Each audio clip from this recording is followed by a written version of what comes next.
Well, back on Uncensored, that was Professor Norman Finkelstein. Listen to all that was Douglas Murray. Douglas, your response to that interview? Several things. I've followed the career of Norman Finkelstein for many years. He's notorious for having destroyed his career by, among other things, weaponizing his parents being in the Holocaust to use his career to attack Israel in particular. I think all societies produce a type of sociopath and psychopath, and I do think that Norman Finkelstein is just such a person. If I could give just one example. He repeatedly in that interview referred to Gaza as a concentration camp. Gaza is no such thing as a concentration camp, and Norman Finkelstein knows that very, very well. Every single Jew was removed from Gaza forcibly in 2005 by the Israeli government. In 2006, the people of Gaza had an election and they elected Hamas. Hamas proceeded to kill Fatah and other Palestinians who did not agree with Hamas. And if anyone is responsible for making Gaza into a prison camp, it is Hamas that uses places like the Shifa hospital as torture chambers for Palestinians. Now, here's another oddity about it. He kept saying concentration camp about Gaza. Do you, peers, know anybody who got out of a concentration camp in 1945 and proceeded to go next door and behead and rape everyone they could find? I don't.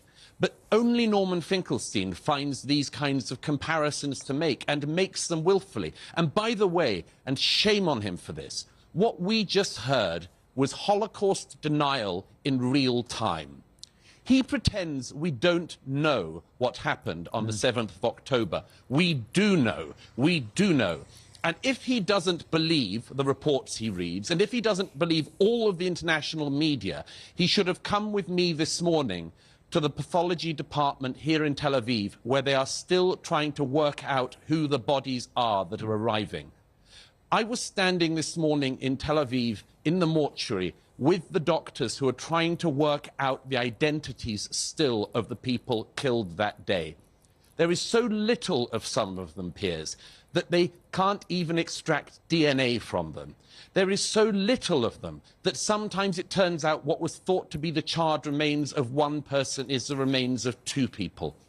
People arrive in bags, peers. They arrive in bags with little bits of what is left of their body and maybe a bit of a mobile phone.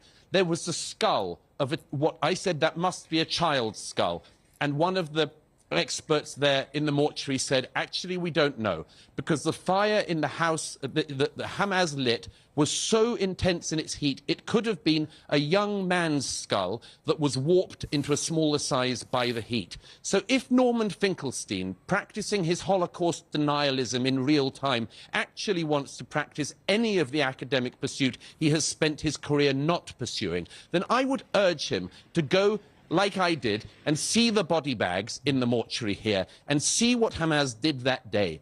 It is disgusting that Norman Finkelstein uses his late parents to defame Israel, to pretend that Israel are the Nazis in this situation. All societies produce sick individuals, but very few people have been produced who are quite as sick as Norman Finkelstein. Would you ever debate with him? I said to you, I refuse, and I refuse for one straightforward reason, is that I know very, very few people I would say I don't debate with, but Norman Finkelstein is one of them. Most people I know in academia stopped having anything to do with him many decades ago, when he wrote his book, The Holocaust Industry, in 2000, claiming that the Jews were using the Holocaust to sort of make money from and so on. Most people wanted to be nowhere near such a fetid individual. I don't think he's somebody you can debate with, because I do not want to debate with a Holocaust denier in real time any more than I would debate with a Holocaust denier who was denying the last Holocaust. This was the biggest murder of Jews since the Holocaust, and shame on Norman Finkelstein for trying to pretend that that didn't happen or happened differently in real time. It's disgusting. Douglas, as always, thank you very much indeed for your powerful contribution tonight. I greatly appreciate it.